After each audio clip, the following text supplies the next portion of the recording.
Goraku Jentiage Sholeye Yengatke Engadun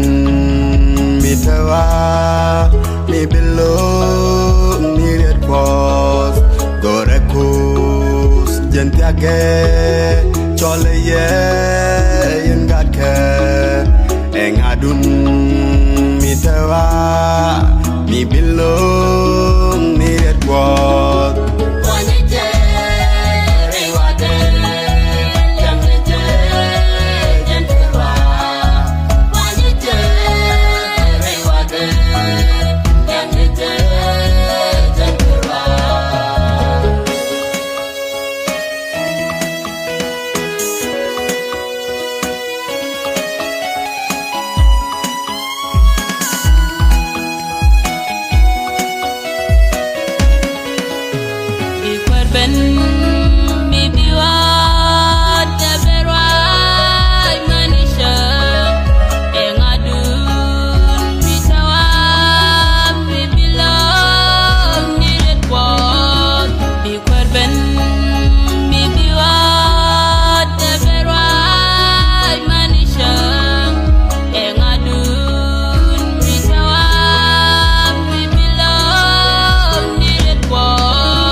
Chai chung we kang ni tin chalat ke bom kos we pam kos ni lo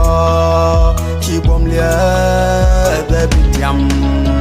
Chai chung we kang ni tin chalat ke bom kos we pam kos ni lo chi bom lia de bityam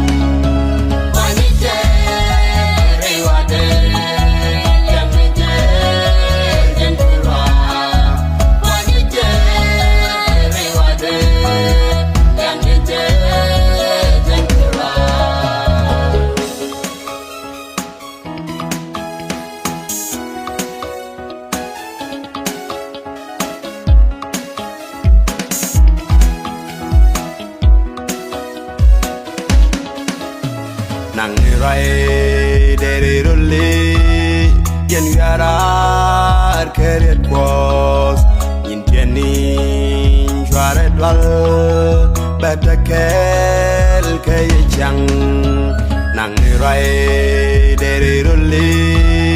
yen yarar keret kos yin tieni chware dwal